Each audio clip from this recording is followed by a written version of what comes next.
No, and as you said, I think it's telling when you said the university system, it's a special vehicle. Yeah, it is. And I don't know, do you get the sense that, considering that there are also university products in governance, do you get the sense that they don't really understand this aspect of it for whatever reason? No. You see, the unfortunate, permit me to do a bit of elementary political economy. And that's the way to say that every society is governed by a ruling class. Mm-hmm. And that ruling class's interests will determine the direction of public policies. So the ruling class we have in Nigeria is a ruling class that is not interested in development. The ruling class we have in Nigeria... But that's contrary to what they say. That's, of course, we get there. The ruling class, that's why they don't come to us for votes. That's why they can treat us with contempt like what happened yesterday. The ruling class is what I call a plutocratic class. A patriotic class, a class that is only interested in accumulation or production. So consequently, therefore, for example, you are asking a class that is not interested in production to give infrastructure. That money will be better in their pockets. So you have a ruling class that is calling not patriotic. And that's why we wonder sometimes. There's no country where they don't steal, where there's no corruption. But you see, when you see people taking money from the system, it remains in their own system. So it has a multiplier effect. But you see, if it's become so bad. In the 80s, it was a situation whereby for every 10 naira, for every 1 naira you have, they say 60 naira, during Shagari, they say 60 naira goes out of the country.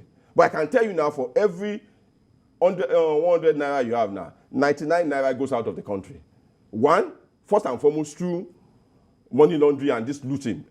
And then again, because we are still import dependent. Because even as bad as it is, oil that we produce locally have to be refined abroad. So, and we have a ruling class that has a pathological, and underscore this, sir, a ruling class that has a pathological hatred for knowledge. Why? Because, like I was said in those days, they said, oh, you are doing free education. Where would they be employed? He said, when they are educated, they will force their they will force their leaders, those in government, to provide their education. So, when you are educated, you cannot be misruled, you cannot be pushed aside. You ask questions. We have a ruling class that don't want people to ask questions. Indeed. You understand? Indeed. So it's against that. So, and like the Yoruba would say, Ajimobi Okotanu. So the fact that they are educated, and of course, are they actually educated? I see them as being literate. Because if they are educated, they will know their interest is best served with the development of this country. And that is will be primarily based on the education of the youth of this country. You know, the actions right now that happened across the country, in the states, some governors, well, sort of, were understanding. Some other governors were, too occupied, it would appear, to be able to come out. Now, ASUU has explained, NLC has explained that the way this is being structured, it is going to happen in Abuja too. Yeah, they are on, sir. They're on in Abuja right now. In fact, yes, we shall probably be able to link up with Abuja. And then after that, if there still is no joy, after, I think, a few months or so. 2 weeks.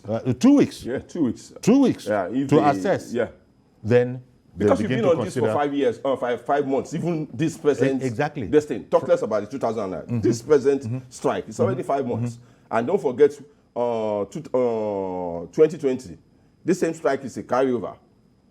So, but we can't. It is said that we can't really afford a total shutdown, not the way things are. And yet, if government doesn't change anything, NLC has said that is the way it shall go. So they have 2 weeks to consider. Yeah, because what the NLC should do, and they are trying to do, is what I call a shock therapy. Okay. Because it's obvious that, you see, as long as things, the convenience of this, our leaders,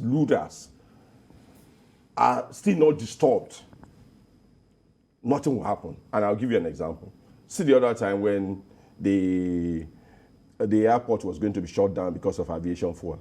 From nowhere, because they can no longer travel on the road again. The only way they can move, and they must get to Abuja, this over centralization, that's where they get all the money now and things like that. And this election time, they must fly.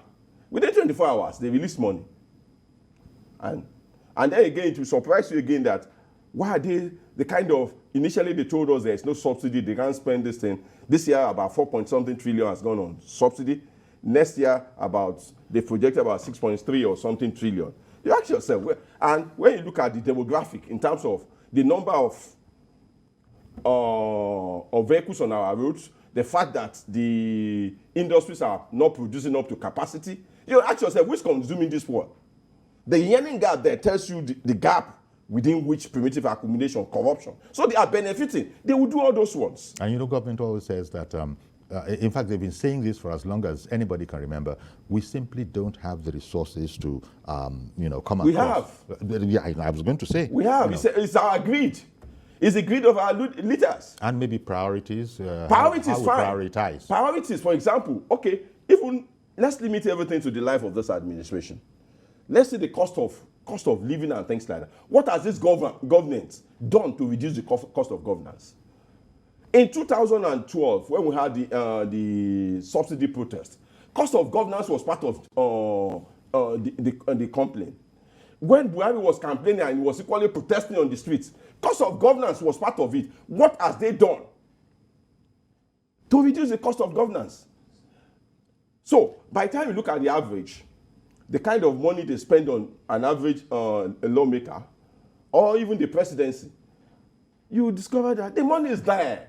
Or the kind of money that came from nowhere during the primary from individuals that are only government officials, that we don't know them to be involved in any other productive endeavor than being in government. And from nowhere, some of them even play Bet Naija with it. Because, for example, look at Ngige. The Minister of Labor. The Minister of Labor. And when he discovered that he was going to lose, he ran back. Because being in government is that jackpot.